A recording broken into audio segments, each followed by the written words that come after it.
Alright guys, so today we are going to be reacting to why Walmart failed in Europe, guys. Let's jump in. Von Marion Drive einen Kilometer folgen.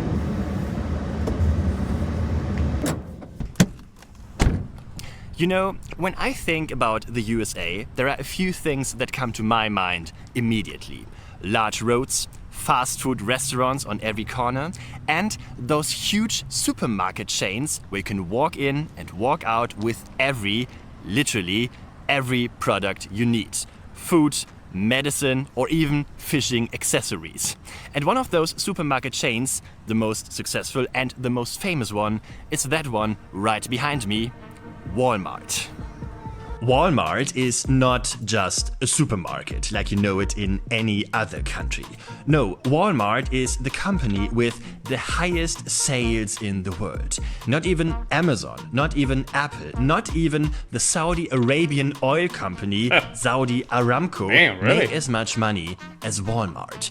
The company managed that with a radical low price policy, and with its wide range of products. If you go into a Walmart supermarket, you will simply find everything you need there. Sounds like a success story, doesn't it? Well, but there's this one thing that the company Walmart never achieved. To export this success story to Europe, and especially to my home country, Germany. Well, they tried it at the end of the 90s, but only 9 years later they sold all the branches and never came back. Wow. So, what I would really like to know is, how the heck did that actually happen? What makes this American supermarket chain so special that the concept obviously doesn't work in Europe? And why did Walmart fail in my home country, Germany? Well, let's try to find out, and actually, I'm also looking forward to a little shopping tour. So, let's go. Hey, my dude, you looking like an American dude, man. You have to cut up on some of that fat food, man. You need to cut on that fat food, bro. Like, I can tell, like, you like American fat food. You can't do that, man.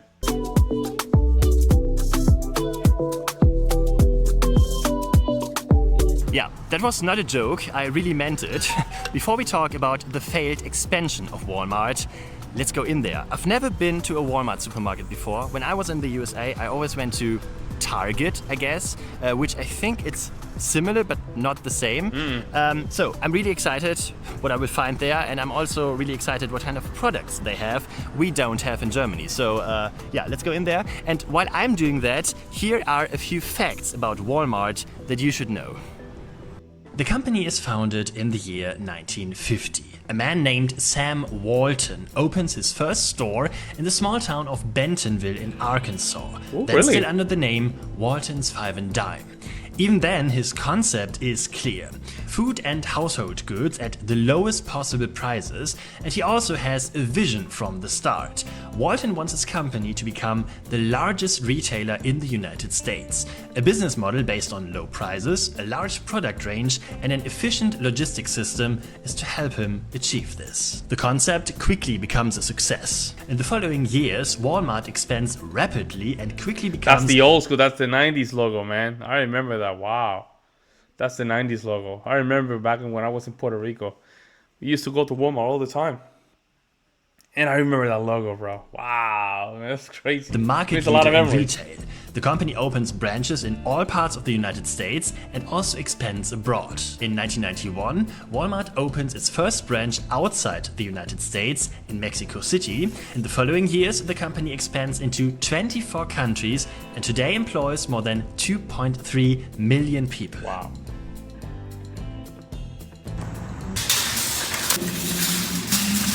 Ah, that's a wonky cart, man.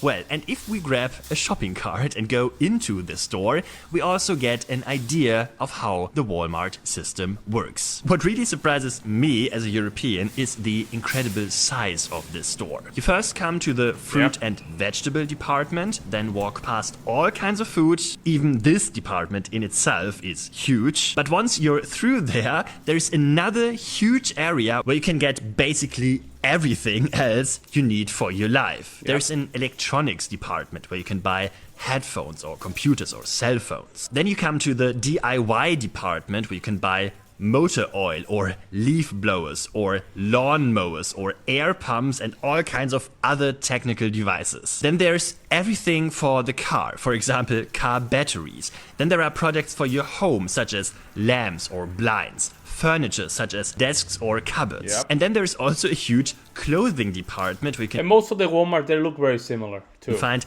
everything from suits to pink jogging suits. When it comes to food, I also find it really interesting how Yep. huge the packaging of products is in Walmart stores or in the USA in general. Whether it's chips or cornflakes or chocolate, there are always family-sized bags of all products or packaging with hundreds of different varieties. Yep. You won't find anything like that in German supermarkets. The packaging is much smaller there. And to round off my little tour, here are a few product discoveries I made. Apparently, people in the USA eat Nutella, a brand from Italy.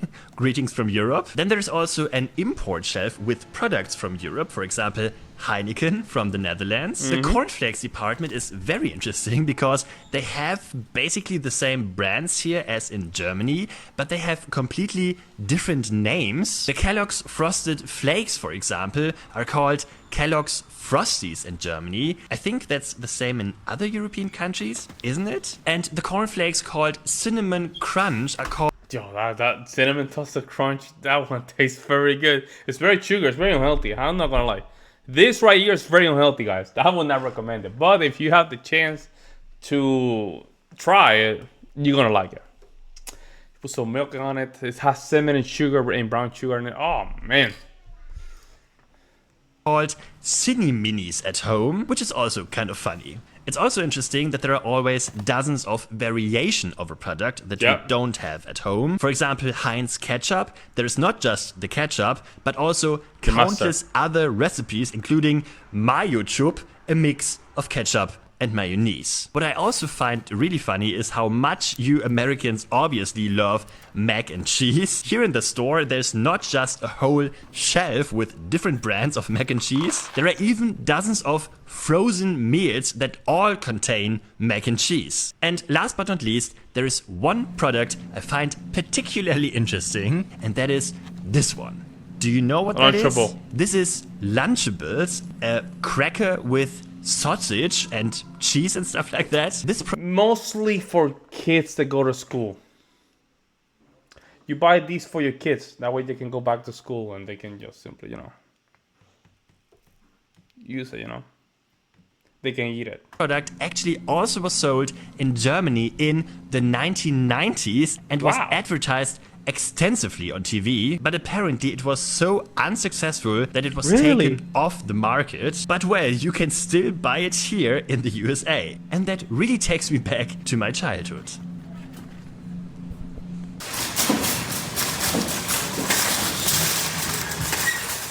Okay, that was my shopping tour, I have to say. It was quite fun, yeah, you can spend a lot of time in there, but it was also not like an overwhelming You didn't go to the medicine and grooming session either. experience or something like that. We also have stores like that one in Germany. They are much smaller, but we also have like supermarkets where you can buy everything else from, I don't know, cables to bicycle wheels. Yeah, and I think Russia has bigger supermarkets too. Stuff like that, so we do have that, but Walmart is definitely much larger. So the question still is, why is there no shopping paradise like Walmart in Germany? And why did the Walmart expansion fail so badly in Europe? Yep. Well, to find out, we have to go back in time to the year 1997. At that time, there is a supermarket chain in Germany called Wertkauf, which exists since the 1950s. It's a quite unusual concept for Germany. The company has very huge supermarket halls in which forklifts sometimes drive around during opening hours to store the products in the high shelves. At the end of the 1990s, however, the concept is struggling, so the chain is sold. The 21 branches at the time go to, the American supermarket giant Walmart. At the time, Walmart is planning an aggressive attack on the German market with a concept that is already highly successful in the USA. Radical low prices. And here we might already have the first point why this perhaps was not the best idea. We already have 2 huge supermarket chains with exactly this concept. The German brand Lidl, for example, which Lidl. today is also very successful in all of Europe, and Aldi, which was also able to conquer the American market. You might have seen. And Aldi is basically just expanding a lot. So Aldi store before. Well, Walmart tries it anyway, in the American way. The first managing director, Ron Tjarks, does not speak a single word of German when he starts his job. And the demands on employees are also very American. This includes, for example, excessive customer friendliness. Employees are required to smile as friendly as possible at everyone at the checkout. And at the entrances to the supermarkets, there are also so-called greeters, also based on the American model, who welcome everyone in a very friendly manner. There is also some kind of a motivational training for the employees. this is so American. Oh my god. This is so American, bro. Downtown Los Angeles. Oh. Every time they start working in the morning, they need to stand in a circle and call out the words Walmart, Walmart several times in order to motivate each other and have fun at work. If I would compare all of that with the typical behavior in a typical German supermarket, I have to say it's exactly the opposite. Yep. First of all, we You have to don't be a little grumpy, right? You have to be a little grumpy. smile Hey, hurry in up. Germany.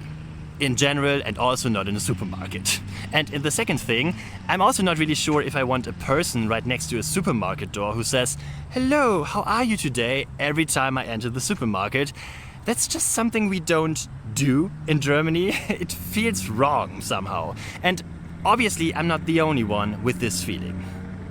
In fact, those greetings and the overly friendly behavior is repeatedly criticized in the country when Walmart hits the German market. Wow. There are even reports of male customers who are complaining because they find this behavior at the cash desk flirty or even intrusive. Wow. And well, also the employees don't really like all that. There are reports that whenever these motivational rounds take place, people go to the bathroom to avoid having to take part. Long story short, the start of the Germany expansion of Walmart was already a fail. And the following decisions of the company didn't make things any better. At the beginning of the 2000s, Walmart tries to conquer the German market with even lower prices. A real price war. Hey, but that's not how. See, this is not how you really conquer the European market. They don't care about the prices. So Europe is more concerned with culture. The Americans went there with the American mindset. Let's just give people low prices, and somehow that's gonna fix it. Instead of saying like, well, okay, let me just modify this business based on how people in the local market treat each other. Hey, they're not that serious, but they're a little grumpy, and they don't like people to be greeted at the door. Stuff like that. If Walmart would just if Walmart approached this from the German perspective, it will be successful. It'll be successful. Or with competitors such as Aldi and Lidl begins. The consequence, the company records huge losses and also the managing director is replaced. From April 2000, Alan Leighton is head of Walmart Europe. The German headquarters in the city of Wuppertal is managed for the first time by a German manager, Volker Barth. A few months later, Walmart tries to take over the German Metro Group and its stores. Shareholders, however, resist this. The plan fails. Walmart then tries to open another 50 stores on the German market on its own, which leads to ridicule from the competition. The plans are just far too boastful, and Germany is far too small for a price war that Walmart is trying to start here. The new European boss, Alan Leighton, resigns from his post after just 9 months. A year later, also the boss of the German office, Volker Barth, has to leave. He is replaced by the manager Kai Hafner. At the same time, the company radically scales back its expansion plans in Germany. Instead of the planned 20 new stores, only 2 are to be opened, the company says. all of that doesn't remain without consequences. In 2004, a court forces Walmart to disclose its balance sheets in Germany, and the numbers don't look really good. Damn. Business figures for the year 2000 show a loss of 26 million euros in 4 department stores alone. That's the loss not for good. the entire German business is in the 3-digit million range, with sales of less than 3 billion euros. Yeah, and to make it even worse, Walmart is also messing with the unions in Germany. In general, Walmart is a very anti-union company. There are stories here in the US that they threatened to close entire branches if the employees dared to unionize. Well, you can try things like that in the US, maybe, but definitely not in Germany. Yeah. And it seems like the company doesn't really understand that. To give you an example, in 2002, the company bans the union representative from attending the annual closing meeting. Such an exclusion is not permitted by law at all. Yeah, that was not I mean, Germany is a different monster. The fact that they didn't know how to approach this, it just show you how, I don't know whether now, at least they tried. At least it's tried, but at least they should have just made some modifications, man. Like make sure the friendliness out of the window, you know, like the cashier smiling out of the window. You don't accept unions, but modify your worker culture similar to the German culture. Here, you avoid unions, man. Like, I don't know, guys. If you ever, I don't know. Let me know what you guys think about this. Do you guys ever went to a Walmart over there in Germany? I don't know. I would love to hear you guys' opinions. I will see you next one.